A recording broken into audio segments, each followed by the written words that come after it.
What's up guys, Sal here. So Samsung is the undisputed king of foldable phones. They have over 60% of the foldable market share and don't really have a mainstream competitor in the segment. But that is about to change as Google is all set to launch its own foldable phone, the Pixel Fold, and we have our first look at the handset that reveals Google is doing foldables better than Samsung in a couple of key aspects. These renders are from John Prosser from Front Page Tech, who has a great track record, and as you can see, the Pixel Fold actually looks pretty good with metal and glass construction. We've been hearing that it will resemble the Oppo Find N more than Samsung's Galaxy Z Fold, and that is what we're seeing here. The cover screen is wide and much better than Samsung's foldables. Samsung did make the Z Fold 4's cover screen wider, but still it's not wide enough for comfortable use. That is not going to be an issue at all with the Pixel Fold.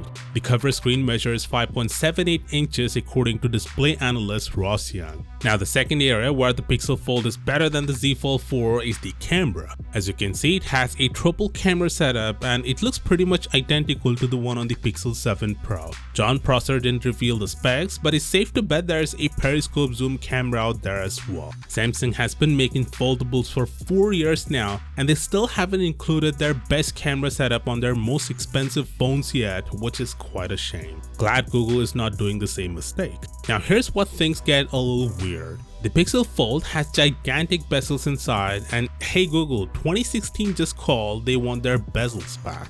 Google could have just used a punch hole camera inside if they didn't want to use the under display camera. This just doesn't look good because we're way past the bezels at this point. But the good thing is the selfie camera is not gonna suck because it's not the crappy under display camera. By the way, if you're wondering, the inner screen size is 7.6 inches. Another drawback of this phone is that it's gonna be really heavy. He didn't say the exact weight but said it's gonna be very heavy. Weight is an important factor in foldable phones, so here's hoping that the weight isn't so much that it ruins the overall experience. The fingerprint scanner is placed on the right side, which is perfect for foldables, and the price is $1,799, which is exactly the same as the Galaxy Z Fold 4. I think Google should have undercut Samsung by a couple of $100 just like their regular Pixel 7 lineup. But considering it's the first foldable phone from Google, it's understandable why they priced it higher. Now the phone is coming sooner than you think. John claims that Google will unveil the Pixel Fold in May, which is not really that far away.